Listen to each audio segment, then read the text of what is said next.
ఇప్పుడు ఏసేపు చూడండి, ప్రపంచ దేశాలకి ఆహారాన్ని అమ్మే ఒక బిజినెస్ మ్యాన్ అయిపోయాడు. ఎక్కడ పనివాడు, ఎక్కడ బిజినెస్ మ్యాన్, ఎక్కడ దాసుడు, ఎక్కడ ధాన్యం అమ్మేవాడు. దేవుడు ఎలాగ హెచ్చించుకుంటూ వచ్చాడో చూడండి. ఇప్పుడు ఎవరు వస్తున్నారో తెలుసా? గోనె మూటలో పట్టుకొని డబ్బులు తీసుకొని ఇప్పుడు యోసేపు దగ్గరికి అన్నలు వచ్చారు. అన్నలు వచ్చే సమయానికి దేవుడు ఎలా ఉంచాడో ఒక్క మాట 42వ అధ్యాయము 5వ వచనాన్ని చదువుతున్నాడు. ఆదికాండము 42వ అధ్యాయం 5వ వచనం. కరువు కానాను దేశములో ఉండెను గనక ధాన్యము కొనవచ్చి వారితో కూడా ఇశ్రాయేలు కుమారుడు యాకోబు కుమారులు వచ్చి అప్పుడు యోసేపు ఆ దేశమంతటి మీద అధికారి ఉండెను.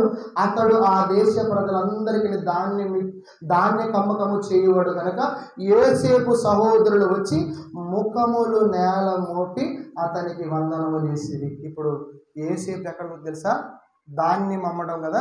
ఇతడు పెద్ద సింహాసనం వేసి కూర్చున్నాడు. ఇప్పుడు 10 మంది అన్నలు వచ్చి, దేవునికి స్తోత్రం, ఎంత మంచి దేవుడు అండి. అన్నలందరూ వచ్చి నేలను ముఖం నేల మోపి వందనం చేసి, అయ్యగారు, దొరగారు, ఫలానా దేశం మాది, మేము ఫలానా యాకోబుకు పిల్లలం. దేవుడు ఎక్కడి నుంచి వచ్చేసరక్క వీళ్ళు వచ్చేసరికి సింహాసనం మీద పెట్టాడు. దేవునికి మహిమ కలుగును గాక.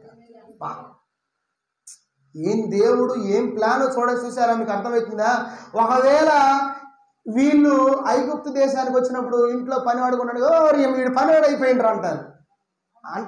చెప్పండి, అంటారు. ఎందుకంటారు? ఒరి వీడికి అమ్మితే మనం భలే మంచి పని జరిగింది, ఈ ఇంట్లో ఇల్లు ఉడుతుండు, వాకిలు ఉడుతుండు, పశువులకి మేతలకి, గొర్రెలకు మేతలకి వీడు పశువులు కాపురైండ్రా అని అనేవాళ్ళు.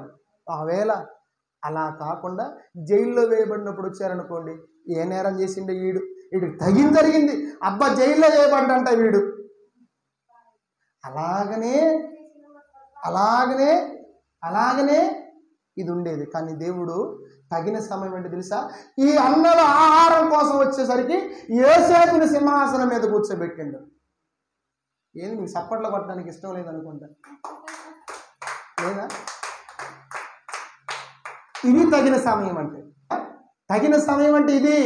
ఒకవేళ ఇంట్లో పనివాడిగా ఉన్నప్పుడు వస్తే వీడి పనోడరని వెళ్ళిపోయే వాళ్ళే, ఇంట్లో ఊడ్చేవాడిగా ఏదో పనులు ఏదో చిన్న ఉద్యోగం వచ్చింది అనుకునే వాళ్ళే.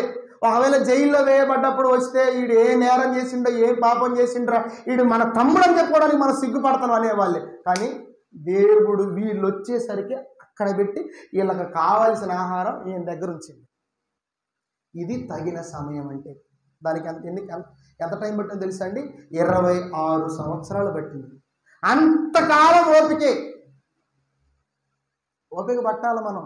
అయిపోద్ది అనుకోమాకండి. తగిన సమయము. మన జీవితంలో కూడా దేవుడు ఈ సమయం కొరకు ఎదురు చూస్తాడు.